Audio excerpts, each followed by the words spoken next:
en el mundo de la consejería, hermano, o de la amistad, cuando uno ofrece consejos, ¿verdad? Regularmente cuando yo doy consejos, siempre añado una frase. Tú tomas la decisión si quieres tomar este consejo. No te obligo. Es un consejo. Pero cuando hablamos de consejos apostólicos, cuando hablamos de la autoridad apostólica en la consejería, en la exhortación, en la enseñanza de la palabra, ya toma otro matiz lo que queremos plantearle, ¿verdad? Lo que quiere plantear la palabra de Dios a nuestra vida. Y en la liturgia hoy, en la segunda lectura, teníamos Romanos 12, versículos del 1 al 8, y yo voy a añadir un versículo, el versículo 9, para el sermón de esta tarde, consejos apostólicos. Consejos que el apóstol Pablo nos da desde la perspectiva de su autoridad apostólica. Y vamos a acercarnos a ese cuadro que nos pinta magistralmente el apóstol para que nuestra vida cristiana sea una vida cristiana triunfante, exitosa, desde la perspectiva bíblica. No una vida cristiana libre de problemas, eso no existe. No una vida cristiana libre de enfermedades, eso no existe. Una vida cristiana fuerte ante la enfermedad, ante la adversidad, ante la tormenta, ante el mundo. Oramos. Dios bueno y Dios verdadero, en esta hora te pedimos perdón por nuestros pecados y te agradecemos profundamente en el nombre de aquel que vive para siempre y venció la muerte, el gran privilegio, la oportunidad infinita de exponer tu palabra. Escóndeme bajo la sombra de la cruz y llega al corazón de tu pueblo. Llega a mi corazón, háblame por tu palabra, habla a tu pueblo por tu palabra. Que cada día seamos robles, oh Señor, que seamos oliva verde en el templo de Dios, en la casa de Dios, por Cristo Jesús. Amén y amén. En una ocasión estoy discutiendo con un amigo liberal sobre la escritura, y en una le digo la Biblia y repito, pero es que la escritura dice, y vuelvo y digo, y la Biblia, y estaba citando principalmente o únicamente en esa ocasión al apóstol Pablo. Y él viene y me dice, chico, pero no digas la Biblia y no digas la escritura, Pablo dice, o Pablo opina. Inmediatamente elaboré una trampa aquí, no le contesté, y le dije, bueno, pues hablamos ahorita, y él dio una vueltita así donde estábamos en un colegio donde estudió Ernesto, y volvió, y ya yo le tenía la trampa hecha, con una carnadita, bueno, que yo mismo estaba a punto de caer también en la trampa. Y le pregunto, como yo sabía la idea, la concepción que él tenía sobre un tema en particular, yo vengo y le pregunto, amigo, ¿qué tú crees del homosexualismo? Y él viene y me dice, bueno, la Biblia dice, no me digas eso. Pablo dice, no fue lo que me acabas de decir, o es que no te conviene ahora. Y ahí se me quedó callado y se sonrió. Él era bien simpático, él ya murió. Era una persona muy simpática y se sonrió y le dije, ¿tú ves? Eso es lo malo de ustedes los liberales. Ese es el gran error de ustedes los liberales. que cuando no le conviene la Escritura, la desechan, y cuando le convienen, la vuelven a recoger. Siempre hemos dicho que los 10 mandamientos no son 10 sugerencias, ni 10 consejos para que usted escoja el que usted quiera, sino es la ley de Dios, el carácter de Dios. Y cuando hablamos de consejos apostólicos, estamos hablando de la autoridad de Dios detrás de las palabras de Pablo, del apóstol Juan, del apóstol Pedro, de Mateo, de los enviados de los apóstoles, de los cercanos de los apóstoles como el doctor Lucas, hombres que tenían la autoridad apostólica para enseñarnos y marcarnos el paso que teníamos que seguir en la vida cristiana. En este capítulo 12, el apóstol Pablo comienza con estas palabras: así que, hermanos, qué interesante, así que, hermanos. Y usted dirá, wow, pero de ahí usted va a sacar algo, pastor. ¿Sabe? Porque el apóstol Pablo había terminado la última oración. Antes de ese así que, hermanos, el apóstol Pablo nos decía: toda la gloria pertenece a Dios. Terminaba el capítulo 11 con las siguientes palabras: porque de Él y por Él y para Él son todas las cosas. A Él sea la gloria por los siglos. Amén. En Dios se resumen todas las cosas. Dios es propietario de todas las cosas. Dios manda en todas las cosas. Dios ordena todas las cosas. No hay nada que no esté en la jurisdicción de Dios. Por lo tanto, cuando concluye así el apóstol Pablo, comienza así que, hermanos, como diciendo, esto es lo que hay. Entiendan, hermanos. Ustedes que están en Roma, entiendan lo siguiente. Así que, hermanos, os ruego por las misericordias de Dios. Y es interesante porque ese ruego que habla aquí el apóstol Pablo no es una súplica, esa súplica que agotan tu vida, esa súplica en la cual no hay esperanza, sino es un sinónimo en el griego, es un cercano en el griego a consolador, ayudador, como diciendo, oh hermanos, estoy a su lado, le digo, os ruego y estoy a su lado, le ayudo en esto, por las misericordias de Dios. Sabe, hermano, si usted tiene un concepto claro de dónde Dios lo sacó a usted, si usted tiene un concepto claro qué es lo que usted merece, qué es lo que usted merecía, usted habla de las misericordias de Dios. Esa misericordia de Dios que fue sellada en el Gólgota. Esa misericordia de Dios que se derrama en el Gólgota. Esa misericordia de Dios que nos separa de la condenación para salvación por la obra del Gólgota. Oh, yo estoy con ustedes, hermanos, por las misericordias de Dios, por el beneplácito de Dios, satisfecho por la obra de Cristo, que presentéis vuestros cuerpos en sacrificio vivo, santo, agradable a Dios, que es vuestro culto racional. ¿Y qué significa presentar nuestros cuerpos en sacrificio vivo?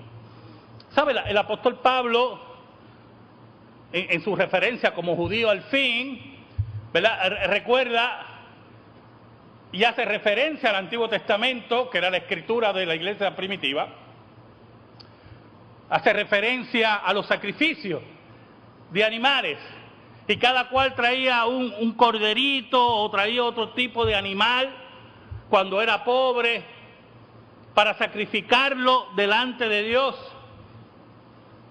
Pero el compromiso, ese corazón de carne que posteriormente los profetas llaman en el Nuevo Pacto, muchas veces no estaba presente. El apóstol Pablo le exhorta a la iglesia de Roma, nos exhorta hoy que presentemos nuestros cuerpos en sacrificio vivo, santo, agradable a Dios. Ese sacrificio en el cual separamos nuestra vida para Dios, separamos nuestro ser para Dios, separamos este cuerpo que no nos pertenece. Y esto es muy importante, ¿oyó, hermano? Anoche nos hicieron una pregunta en el programa de radio, una pregunta que yo creía que en el siglo XXI ya no hacían. Pero un hermano nos llamó de una de las islitas, precisamente de Islas Vírgenes, que está oyendo el programa, y preguntó, porque aparentemente él tenía el pelo largo, si era agradable a Dios o no tener el pelo largo. Imagínense, entonces prácticamente, para serle muy sincero, y le quiero abrir mi corazón en esta tarde, como que me cogió fuera de base. Porque yo no creía que en el siglo XXI todavía personas hacían esas preguntas. Pero empecé a recordar, y de lo que pudimos intercambiar y hablar de la conciencia del cristiano y del varón cristiano, etcétera, etcétera, sí le añadimos algo. Usted no es dueño de su cuerpo. Usted no manda en su cuerpo, ¿yo? Todo su ser pertenece a Dios. Usted no puede decir, yo hago lo que me da la gana con mi cuerpo. Si yo me quiero cortar un brazo, no, perdóneme, usted se equivocó. Todo su ser pertenece a Dios. La administración de su cuerpo es según la Escritura. La administración de su vida es según la Escritura. Y aunque los gentiles entregaban sus cuerpos a fornicaciones y orgías en Roma, a glotonerías, el apóstol Pablo nos dice que nos separemos de esas fornicaciones, que nos separemos de esos adulterios, que nos separemos de esas orgías, que nos separemos de todo lo que significa mundo y entreguemos nuestros cuerpos en sacrificio vivo, y esto es muy importante, porque cuando había sacrificios de animales, el animal moría, pero nuestra vida tiene que estar muriendo todos los días, y al mismo tiempo con la paradoja de estar vivo para Dios. Pero lo segundo es muy interesante porque la teología romana, en sus conceptos de santidad, tomaba este versículo para justificar los sacrificios. Y yo le hablaba a los hermanos el jueves cómo los monjes, muchos monjes ataban a la pantorrilla un tipo de liga y la liga terminaba en un tipo de esfera puntiaguda con muchas pullas, como dicen en Puerto Rico, y cada vez que usted caminaba, la esfera le daba y lo hacía sangrar. Y así usted sacrificaba su cuerpo, o se lavan de latigazos, o hacían ayunos interminables, porque así interpretaba Roma ese sacrificio vivo. Pero el apóstol Pablo nos dice, agradable a Dios, que es vuestro culto racional. Y la palabra racional, ahí viene del original de la palabra en griego lógica. Miren qué interesante. ¿Y en qué significa la lógica? ¿Qué es el culto racional? El apóstol Pablo lo explica en el versículo 2. No os conforméis a este siglo. No nos conforméis a este mundo. El mundo que nos dice que la familia no vale. El mundo que nos dice que la sexualidad debe ser libre. El mundo que nos dice que robemos, que mintamos. No os conforméis a este siglo. Y añade, sino transformaos por medio de la renovación de vuestro entendimiento. Oiga, esto es muy importante, yo hermano. ¿Sabe por qué? Porque el apóstol Pablo define cómo debe ser la transformación del ser humano, la transformación del creyente. Tiene que haber una convicción, tiene que haber una renovación de la mente. No es al revés. Ay, yo siento hoy dar más para la ofrenda. Qué lástima, porque el domingo que viene no lo va a sentir igual.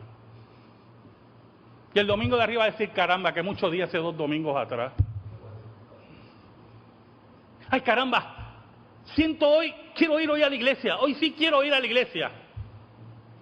Pero dentro de 2, 3, 4 domingos no lo veo aquí.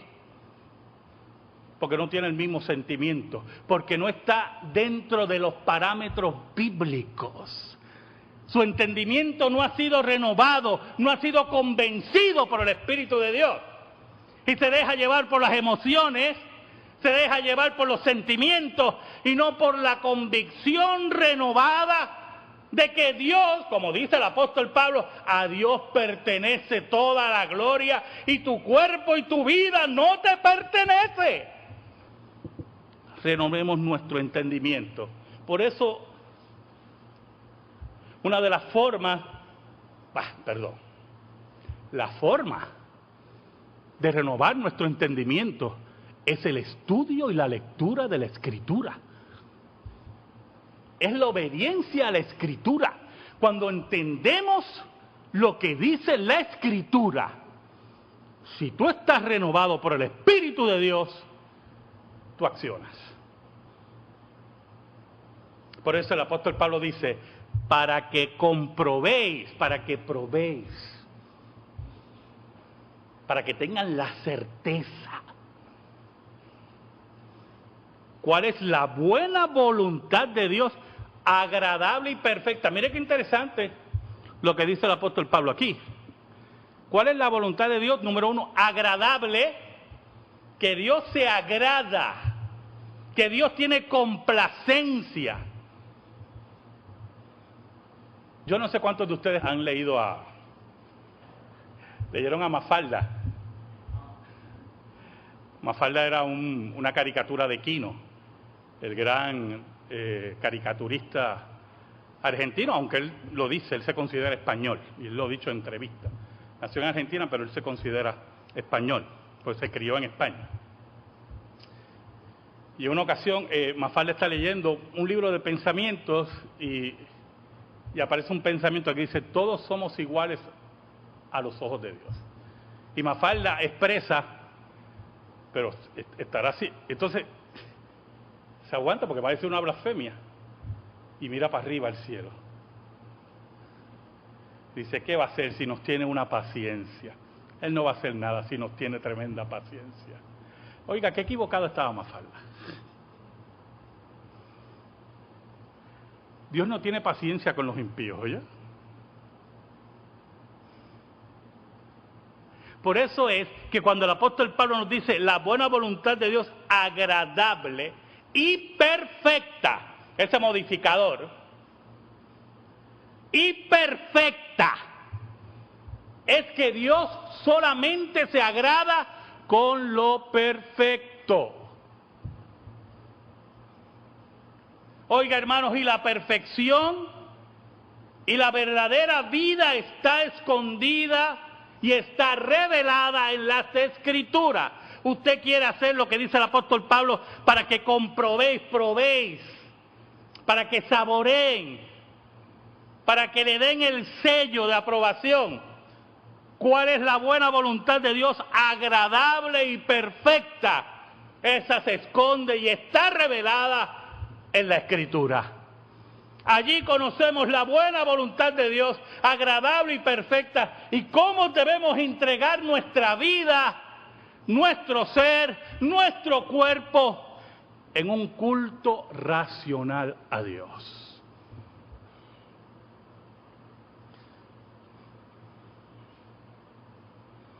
El estudio de la Escritura y la comprobación de la voluntad de Dios nos evita tantos problemas,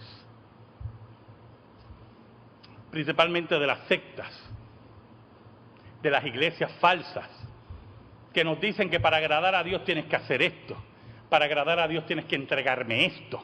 Para agradar a Dios tienes que moverte a esto.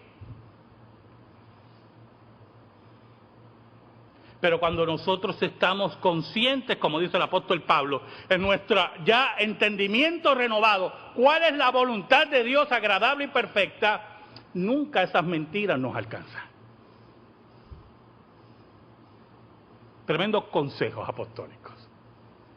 En el versículo 13 el apóstol Pablo dice: digo pues, por la gracia que me es dada a cada cual que está entre vosotros, que no tenga más alto concepto de sí que el que debe tener, sino que piense de sí con cordura, conforme a la medida de fe que Dios repartió a cada uno. Y el apóstol Pablo introduce la palabra gracia, ese favor inmerecido de Dios. Dios nos ha dispensado un favor inmerecido, que es lo que significa la palabra gracia. No lo merecíamos. Digo pues, por la gracia que me es dada, el favor inmerecido de Dios, este don de enseñanza, este don apostólico, por esa gracia, yo quiero que ustedes entiendan, dice el apóstol Pablo, que lo que les estoy aconsejando, que lo que les estoy escribiendo, viene de parte de Dios, de la gracia inmerecida de Dios.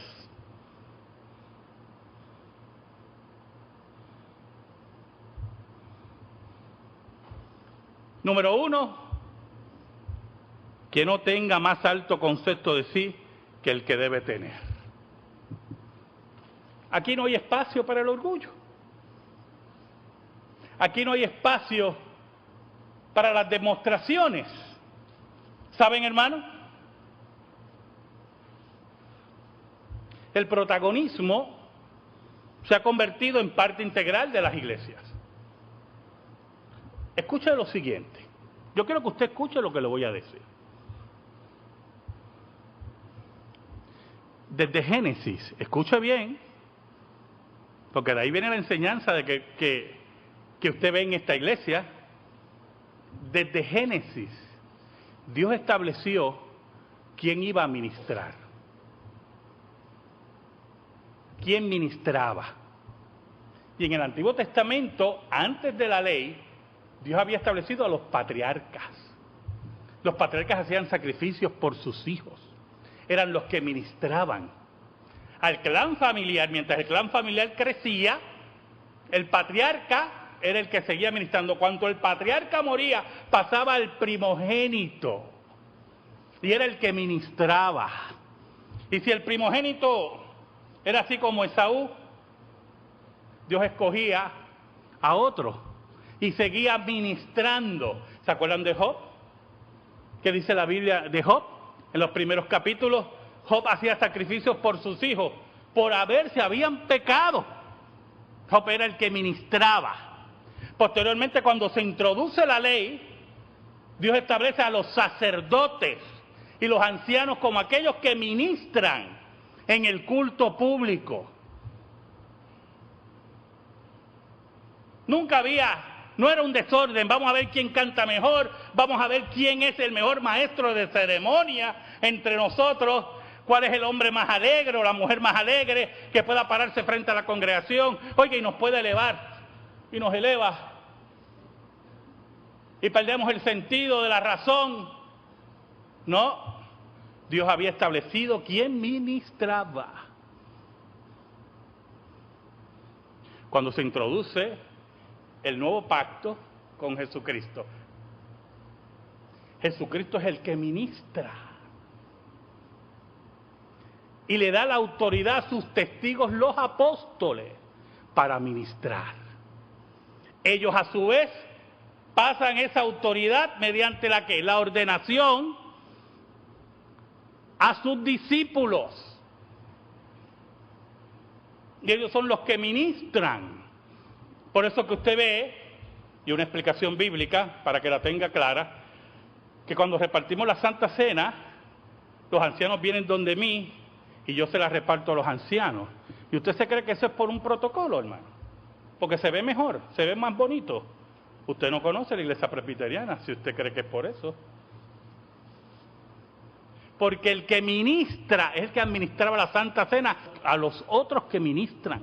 Porque cuando Cristo repartió la cena, se la repartió a los apóstoles, que eran los nuevos administradores. Y ese modelo que nos da Cristo, nosotros lo tomamos en la Santa Cena. El ministro le da la Santa Cena a los ancianos, que es el modelo que Cristo nos enseñó. ¿Y qué pasa? En la sociedad del siglo XXI y la sociedad de a finales del siglo XX, tenemos que tener diferentes grupos frente al altar para que la gente no se duerma, para que la gente siga viniendo a la iglesia, para que la gente siga brincando. ¿Quién tenemos hoy? ¿Quién tenemos hoy ministrando? ¿A quién tenemos? ¿Y cuántos van a brincar en el altar? ¿Y cuánta gente? ¿Y cuántas? Y se pierde el concepto bíblico y empieza lo que dice el apóstol Pablo aquí. La gente empieza a tener un alto concepto de sí mismo. Sin mí no hay culto. Sin mi presencia, sin mi forma de adorar, sin mi forma de, no quiero usar la palabra ministrar, pero vamos a concederla. Sin mi forma de ministrar, el culto va a ser muy diferente. Y entonces hemos convertido la adoración en una fiesta continua de fuegos artificiales, de música diferente. Los otros días estaba viendo un culto, había unas personas cantando al frente y había uno que se pasaba de aquí a... Yo me mareé viendo el culto. Y él se pasaba así, yo estaba todo el tiempo. Porque quería escuchar, ¿verdad?, lo que decía. Y todo el tiempo, y todo el tiempo. El apóstol Pablo nos dice que no tenga más alto concepto de sí que el que debe tener, sino que piense de sí con cordura. Oiga, porque hay gente que piensa de él en demencia, demencialmente. Oh, sin mí el cristianismo no hubiera echado hacia adelante. Y empiezan a surgir las sectas. Y José Smith surge por otro lado. Y surge el otro. ¿Cuál es? Jesucristo hombre. Ay, por el amor de Dios. Y todos esos disparates, porque piensan de ellos en forma demencial. Como si fueran el sine qua non del cristianismo, la piedra de toque. Pero el apóstol Pablo dice, piensen de ustedes en cordura. ¿Y sabe cuál es la cordura? Porque yo quiero que usted entienda algo.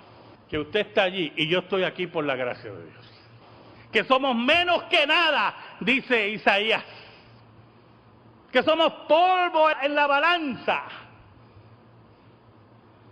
conforme a la medida de fe que Dios repartió a cada uno. Y cada cual, mire qué interesante, cada cual va a trabajar en la congregación según los dones que Dios le ha dado. Según la medida que Dios le ha dado. Porque cuando usted piensa con cordura de usted mismo, usted sabe lo que no puede hacer. Y usted sabe lo que puede hacer. Pero cuando usted piensa en forma demencial de usted mismo, usted quiere la gloria para usted. Y buscar dónde puedo estar brillando. Dónde puedo ser un protagonista. Cuando el protagonista en el culto y en la adoración es Dios. Cuando la adoración debe ser dirigida a Cristo. Solo a Cristo, y nuestra atención debe estar dirigida a Cristo.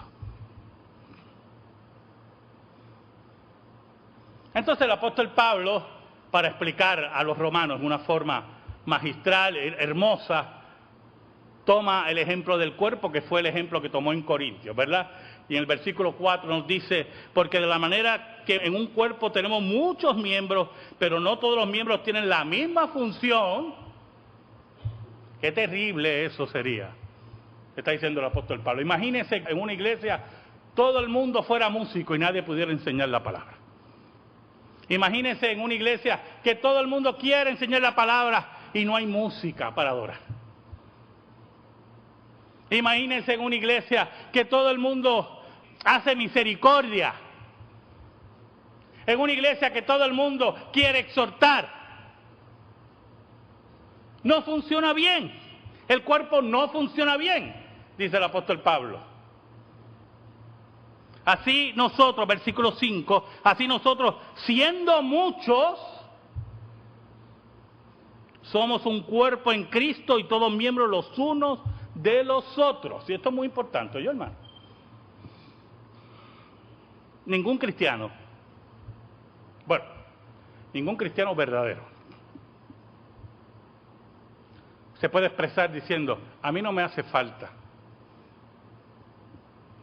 tal o cual hermano. A mí no me hace falta lo que tal o cual hermano me puede dar.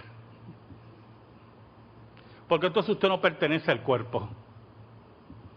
Entonces usted se cree usted mismo un cuerpo. Por lo tanto, no tiene lugar aquí. Porque todos componemos un cuerpo. Por eso a mí me hacen falta ustedes. Me hace falta el saludo de Max cuando entro los domingos. Me hace falta ver a María cuando se acerca a las visitas. Me hace falta el consejo de los ancianos cuando estoy equivocado. Me hace falta tantas cosas, porque somos un cuerpo. Entonces el apóstol Pablo se mueve a hacer una lista de dones.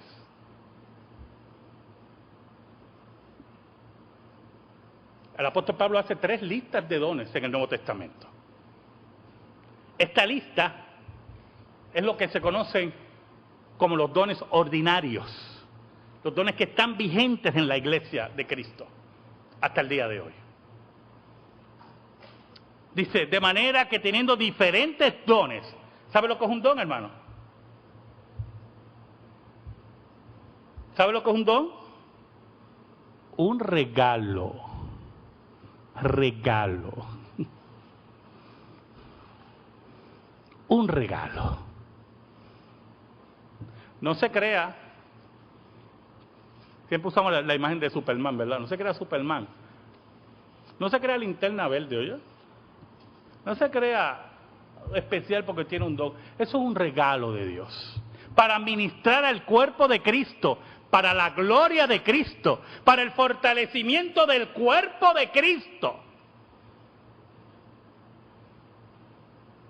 Diferentes regalos, teniendo diferentes regalos, según la gracia que nos es dada.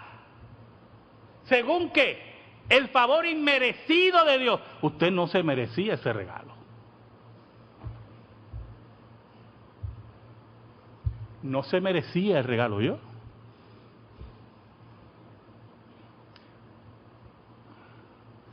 Pastor, pero, ¿verdad? Eso de estar diciéndonos a cada rato que no merecíamos esto, que no merecíamos lo otro, que merecíamos el infierno y nos regaló el cielo.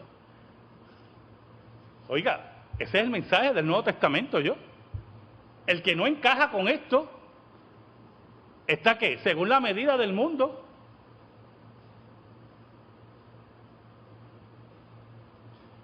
Y dice, si el de profecía, úsese conforme a la medida de la fe. Oiga, y siempre nos confundía ese concepto de la medida de la fe.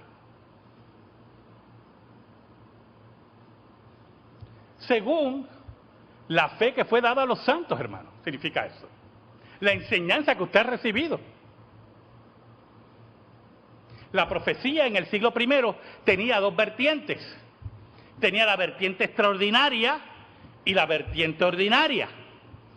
La vertiente extraordinaria es la vertiente por el cual Dios revelaba nuevos mensajes a la iglesia, nuevas doctrinas. Y en Hechos de los Apóstoles vemos también que había momentos de predecir el futuro.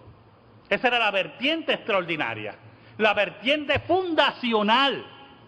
Pero cuando la iglesia de Cristo se funda, la vertiente ordinaria, que es la proclamación y la exhortación de la palabra, que es la predicación, que es la declaración de los oráculos de Dios, esa vertiente se mantiene.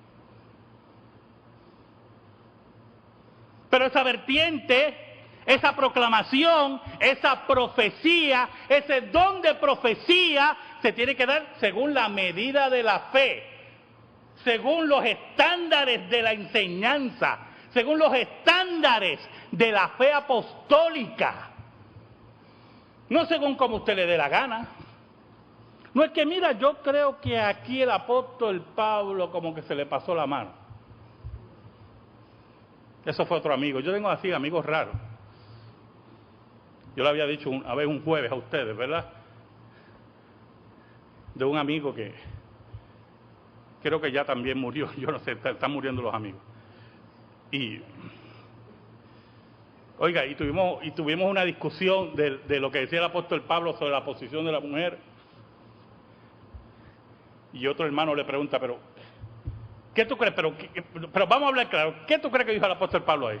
Y él viene y dice, bueno, yo creo que se le pasó la mano.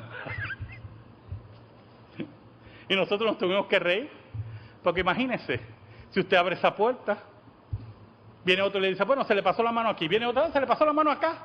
Y lo bueno es coger todo el Nuevo Testamento y dice, esto no sirve para nada.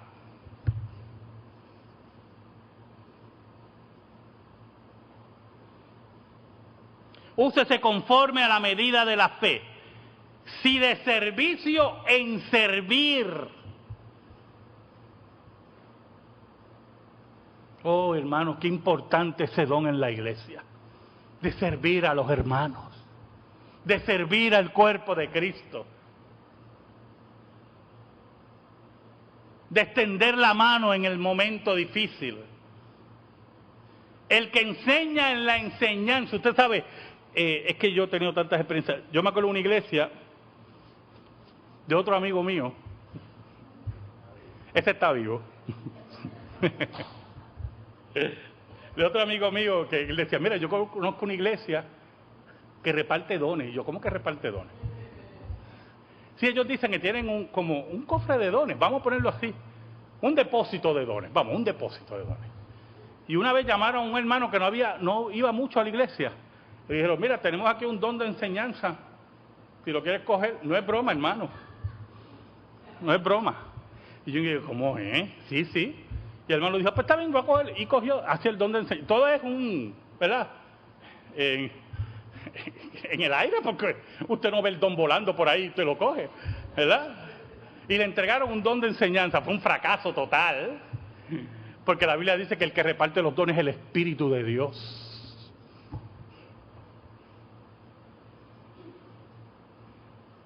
Por eso el apóstol Pablo nos advirtió qué cosa, que cada uno piense cómo, de cada cual con cordura. Si usted no tiene don de enseñanza, no se ponga a enseñar. Si usted no tiene don de servir, yo he conocido personas. Oiga, hermano, yo una vez, hoy tengo muchas anécdotas, perdóneme, ¿verdad? Una vez pertenecí a una iglesia y estaban sirviendo comida. Entonces yo me acerco a una hermana, para coger mi plato de comida. Dice, no, ahora no vamos a repartir la comida más tarde. Ah, pues está bien, no hay problema. Pero yo notaba que llegaban sus amiguitos y ella le daba un plato de comida. Entonces ella se dio cuenta que yo lo estaba observando. Y cuando fue el tercero, yo fui el cuarto, yo fui donde ella. Aquí no hay, eso es embuste lo que usted me dijo, deme el plato de comida aquí. ¿Te acuerdas, tía? ¿No te acuerdas? Ya no pertenecía a esa iglesia. Y la hermana me dio el pero molesta, sirviéndome. Yo, Dios mío, que no me lo escupa. Yo estaba atento, ¿verdad? Atento, y ella sirviendo. Y me lo entregó molesta. No tiene el don de servir. Porque cuando usted sirve en justicia, sirve equitativamente, no sirve en corrupción, no tiene el don de servir. Quítese del medio. No moleste el cuerpo de Cristo. No le falte a Dios cuando ocupa un lugar que no le pertenece. Me acuerdo que yo tenía otro amigo, este también está vivo, y él estaba muerto de la risa. Y yo me siento al lado de él, me decía Carlitos, él muerto de la risa. ¿Cómo fue que tú le dijiste? Pues que aquí no había ningún orden ni nada, que me diera mi plato de comida. También era yo era muy inmaduro en ese tiempo. El que exhorta, dice el apóstol Pablo, en la exhortación. Oiga, aquellos que tienen ese don de levantar los ánimos, de decir a la congregación, vamos hacia adelante. Esos hermanos que usted le entrega, oiga, le puede entregar una tarea y exhorta y dice, y como Noemí. ¿Dónde está Noemí? Cuando yo le doy una tarea, ella me llama todo el tiempo, pastor, ¿y esto? ¿Ya habló con el consistorio? Mire que me exhorta. Yo también hablo con el consistorio. Y me llama el otro, ¿ya habló? Tremendo. Así tiene que ser. El que reparte con liberalidad. Qué interesante, hermano, eso. ¿Por qué el apóstol Pablo nos dice el que reparte con liberalidad? ¿Sabe algo, hermano? Aquí nadie es dueño de nada. Y si Dios nos entrega unas finanzas para repartir en misericordia, no es para estar, mira, que Él tiene necesidad, no, porque mira, como a quien a mí me dé la gana, no, que usted no es dueño aquí de nada. Aquí hay un cuerpo de ancianos para decidir eso, y aquí hay un cuerpo de diáconos para bregar con eso. Y si usted tiene ese don de libertad, usted da con libertad, con alegría.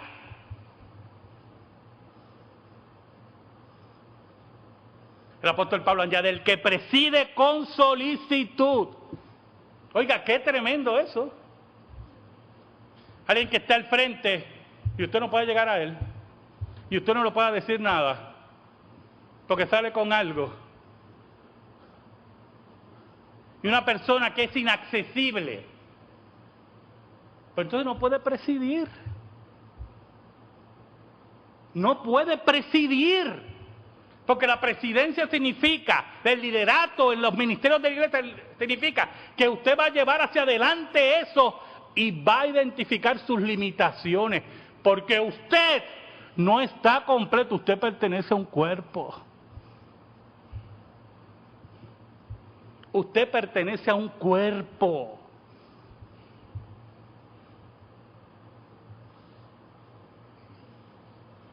El que hace misericordia, dice el apóstol Pablo, con alegría. Y yo decía, alegría. Caramba, el que hace misericordia debe estar alegre de hacer misericordia. No, hermano. No es verdad. El apóstol Pablo nos invita a tener una actitud de alegría cuando usted hace misericordia. No una actitud que usted haga sentir mal al hermano cuando le hace misericordia. No, que el hermano se sienta que apoyado, cargado por la iglesia. Que se sienta que abrazado, cubierto, porque la misericordia que se le ha dispensado ha sido con alegría, con felicidad. El apóstol Pablo en el versículo 9 nos dice, el amor sea sin fingimiento. Y nuevamente el apóstol Pablo pone el sello del triunfo de la iglesia, que es el amor. El amor, hermano, sin fingimiento. Aquí no hay espacio para hipócritas, aquí no hay espacio para clubes sociales. Es el amor sin fingimiento, la entrega total. No hay mayor amor que este, que uno dé su vida por sus amigos, dice Cristo. Aborrecer lo malo y seguir lo bueno. Todo el tiempo. Y así está en griego. Todo el tiempo. En acción continua. Aborrecer lo malo y seguir lo bueno. ¿Sabes algo? Cuando seguimos los consejos apostólicos,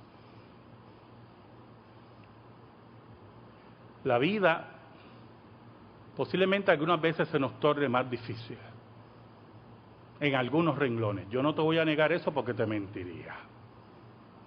Pero cuando seguimos los consejos apostólicos, ¿Sabes algo? Seguimos el consejo de Cristo. El que quiera ganar su vida, la perderá. Pero el que quiera perder la vida por causa de mí, la ganará. Amén. Gracias te damos, Señor, en esta tarde por tu palabra. Única regla de fe y conducta. Atesórala en nuestra vida y en nuestro corazón, por el poder del Espíritu Santo. Y perdónanos, por Cristo Jesús. Amén y amén.